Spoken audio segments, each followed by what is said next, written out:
Ya, Cegaz ini siap melantai di Bursa Efek Indonesia pada pekan depan dan seperti apa kinerja serta potensi bisnisnya.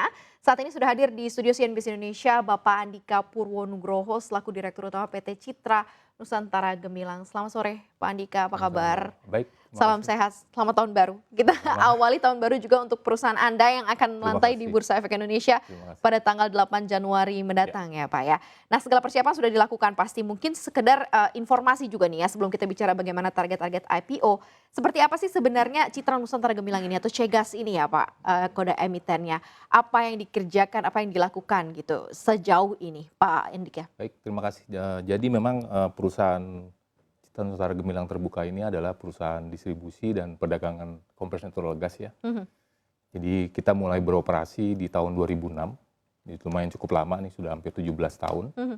Dengan jangkauan area itu sampai ke daerah Jawa Barat, Oke. kemudian ada di Jawa Timur, dan di Palembang. Mhm, mhm, Dan saat ini kita yang sedang kita persiapkan adalah di daerah Jawa Tengah. mhm, mhm. Jawa Tengah. Nah, dari situ kita beroperasi dengan segmen pelanggan. Saat ini kita melayani di segmen pelanggan industri Oke. dan segmen pelanggan retail. Retail berapa persen Pak? Industrinya berapa Kita persen ke sekarang retail? melayani sekitar 70-80% masih di industri mayoritas dengan 20% segmen retail. Total jumlah pelanggan kita sekitar 200 pelanggan.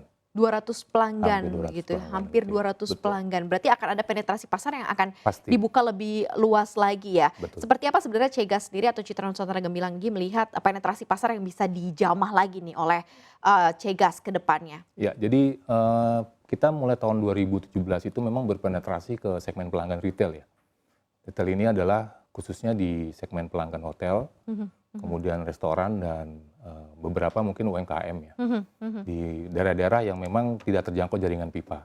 Oke. Jadi mereka umumnya menggunakan bahan bakar untuk usaha mereka menggunakan bahan bakar LPG. Mhm, mhm, Ya, jadi mengkonversi dengan CNG. mhm, Benefitnya mereka mendapat saving cost hampir sekitar 30% gitu ya. Jadi ini segmen pasar yang menurut kami cukup menarik. Oke. Walaupun memang di sisi lain kami sempat terhantam oleh COVID-19 ya tahun 2019. Namun setelah COVID berakhir justru sekarang makin meningkat permintaannya. Oke, daerah-daerah mana saja Pak yang akan menjadi sasaran pasar baru dari Cegaz ini Pak? Oke, sekarang kita punya layanan itu di daerah Bandung. Bandung, Ya. oke. Karena memang Bandung dan sekitarnya second berarti ya? city yang kira-kira mereka punya pangsa pasar segmen pariwisata ya di situ ya. Kemudian ada di Yogyakarta Mhm. dan Solo. Selanjutnya kita juga ada di Malang. Ya, jadi Oke. tiga. Nah, itu yang existing sekarang sudah beroperasi. Mhm. Dan Yang mau diincar yang mau selain diincar ini? pengembangan kita ke depan itu ada beberapa daerah lagi seperti Lampung. Oke. Kemudian kita juga mengembangkan di daerah Kediri ya, Kediri, Mojokerto, ya. Jadi second city yang kelihatannya memang pasar pariwisatanya juga cukup tinggi. Mhm, mhm, Kemudian juga kita masuk ke daerah Cirebon gitu ya. Ya, itu juga bagian dari rencana kita ke depan. Tadi kan dari sisi presentasi lebih besar industri ya, retailnya Betul. tidak terlalu banyak. Padahal Betul. kalau misal pemanfaatan gas alam untuk rumah tangga pun juga seharusnya bisa menimbulkan eager tersendiri begitu Betul. ya. Di daerah Jabodetabek juga hanya baru beberapa titik saja yang Betul. punya dan menggunakan gas alam. Sejauh ini level of awareness masyarakat terhadap penggunaan ini cukup besar nggak sih? Dan ini kan juga jadi concern perusahaan juga untuk meningkatkan edukasi gitu Ya, ya. sejauh ini kita masih dalam tahap edukasi ya. Mhm, Karena teknologi ini memang teknologi yang awalnya dimulai untuk segmen industri yang besar. mhm. Justru yang kecil-kecil ini mereka mencoba untuk memastikan bahwa gas ini bisa mereka gunakan juga sebagai pengganti LPG. Ya. Nah, jadi di sisi lain sebenarnya kalau natural gas itu kan memang pure gas yang berasal dari bumi Indonesia gitu ya. Di sisi lain kalau LPG itu kan mayoritas mereka impor dari Betul. luar. Sehingga buat mereka memastikan bahwa dengan spesifikasi yang berbeda apakah bisa digunakan untuk keseharian mereka. Dan alhamdulillah sejauh ini bisa, mereka bisa gunakan. Dan sejauh ini juga mereka mendapat benefit yang cukup banyak ya. Karena di sisi lain juga kehandalan supply kami jaga ya, karena segmen ini memang segmen yang walaupun pemakainya tidak besar, Ya.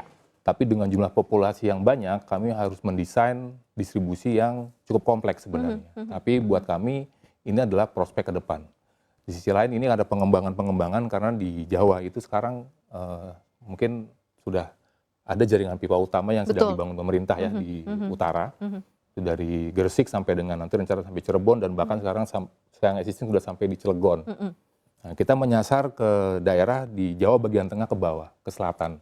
Nah, jadi itu daerah-daerah memang belum terjangkau jaringan pipa. Ya, ya. Jadi harapannya memang segmen ini yang akan kita tumbuhkan ke depan. Dengan teknologi LNG nanti sebenarnya itu jauh lebih memperluas layanan kita sampai dengan jarak yang terjauh lah. Oke. Ya, karena dari sisi volume yang bisa didistribusikan tuh 6 kali lebih besar dibandingkan dengan menggunakan CNG. Oh, Jadi oke. ya Kalau gambaran industrinya sendiri Pak, dari sebelum kemudian Cegas memutuskan buat IPO sampai dengan saat ini, berarti sekitar berapa? 18 Ya, tahun, 17 begitu 17 tahun. Seperti apa Anda melihat growth-nya, kemudian juga perkembangannya gitu ya. Penetrasinya tadi Anda juga sudah katakan cukup besar gitu sejauh ini yang Anda lihat di 17 tahun ini. Ya, kalau untuk industri justru sekarang kami melihat growth-nya itu ada di segmen industri yang menengah dan kecil. Oh, Ya, oke. karena industri besar itu justru mereka stagnan ya rata-rata dan mereka rata-rata juga bergeser sekarang. Jadi sebagian besar industri itu bergeser dari mereka yang beroperasi di Jawa Barat, kemudian mereka berpindah sebagian ke Jawa Tengah karena faktor upah pekerja. Ya, jadi justru sekarang yang tumbuh itu adalah industri-industri yang menengah dan kecil. Yang selama ini jujur belum kami lirik. Karena awalnya kami hanya fokus pada yang besar. Nah, ke depan kami akan menumbuhkan ya, menumbuhkan segmen itu juga, karena itu juga segmen yang walaupun dari volume nggak besar, tapi juga cukup menjanjikan. Dan pertumbuhannya juga lumayan besar dibandingkan dengan industri yang besar-besar. Karena mereka, kita lihat kalau industri yang besar, pasti mereka begitu bangun pabrik, pasti mereka akan cari sumber energi yang dekat dengan jaringan pipa gas. Ya, ya. Dan mereka juga ada 9 industri yang sudah dapat privilege ya untuk harga gas tertentu misalnya.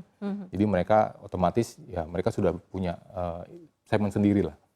Buat kami yang sekarang itu adalah yang justru industri-industri yang kecil-kecil ini yang tersebar di seluruh wilayah Jawa gitu ya dan Sumatera sebagian. Kecil-kecil tapi banyak begitu ya Banyak. Pak ya, dan Itu ini potensial tantangannya sekali. itu. Tantangannya itu Betul. begitu ya bagi Cegas ya.